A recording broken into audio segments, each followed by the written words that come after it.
Sabe aquela pergunta, por que certos erros na filosofia, certas ideias, parecem que nunca morrem, que continuam voltando?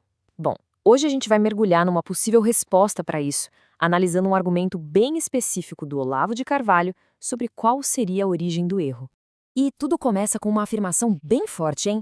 A de que a raiz de um monte de erro intelectual é, no fundo, uma certa arrogância. É aquela crença de que o pensamento humano sozinho consegue dar conta da realidade inteira, dominar tudo. Então, vamos aprofundar um pouco mais nisso. A gente vai focar nessa ideia central que é a chamada ilusão do domínio. Aqui, o argumento coloca, frente a frente, duas coisas: a realidade, a coisa real, e o nosso projeto mental sobre ela. E para deixar isso bem claro, a gente vai ver uma analogia um tanto quanto inusitada. A lógica simples, né? Não dá para usar um rolo de papel higiênico que existe só na cabeça. O objeto real, concreto, tem que existir antes de qualquer plano ou uso que se possa fazer dele. E a confusão entre essas duas coisas é apontada aqui como um erro básico, quase infantil mesmo.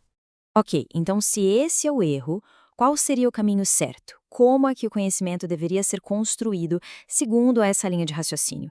É isso que a gente vai ver agora, os passos do conhecimento. E o ponto de partida de tudo seria a intuição. Mas olha, não é intuição no sentido de palpite, sabe? Aqui, intuição significa a percepção direta, imediata, de uma coisa que está ali, na sua frente, na sua totalidade. Então, o argumento propõe que a nossa consciência processa a realidade em três etapas, uma depois da outra. Primeiro, a intuição. Depois, a memória. E, por fim, o raciocínio. Vamos pegar um exemplo para ficar mais fácil. A intuição é ver a vaca ali inteira, no pasto. A memória é o que fica guardado na mente. Uma imagem, uma forma esquemática da vaca, mas claro, sem o leite, né? E o raciocínio é quando a gente pensa sobre essa memória da vaca, e não sobre a vaca real em si. Esse é o ponto-chave. O pensamento lida com os símbolos, com representações, e não com a coisa mesma. Bom, esse processo parece bem lógico, bem direto, né? Intuição, memória, raciocínio. Mas então, onde é que a coisa desanda? Onde que esse fio se parte? Pois é, onde é que surge o erro nesse caminho? A resposta, segundo o argumento, é no esquecimento. E é aquele momento em que o pensador se apega tanto à lógica do próprio pensamento que acaba sendo um infiel àquilo que ele viu lá no começo, a memória da percepção original. Um exemplo clássico disso é o paradoxo de Zenão, né? A lógica do paradoxo é super consistente por dentro, mas ela ignora um fato básico da realidade que a gente percebe diretamente. As coisas se movem. E o que acontece quando esse fio da memória fica partido por muito tempo? Bom, para explicar as consequências disso, o argumento usa uma metáfora bem forte, a do monstro da nossa mente. Funciona mais ou menos assim. Primeiro, a gente cria um esquema mental. Pode ser um conceito, um sistema, um modelo, algo para explicar alguma coisa do mundo. Só que aí, a pessoa que criou esse esquema esquece que foi ela mesma que o criou. E essa construção mental, tipo um golem, ganha vida própria. Ela começa a parecer mais real que a própria realidade e acaba, de certa forma, assombrando o seu criador. Certo. Se o problema todo está no esquecimento, na desconexão com a realidade percebida, qual seria a solução? Segundo o argumento, a saída está em uma forma bem radical de lembrar.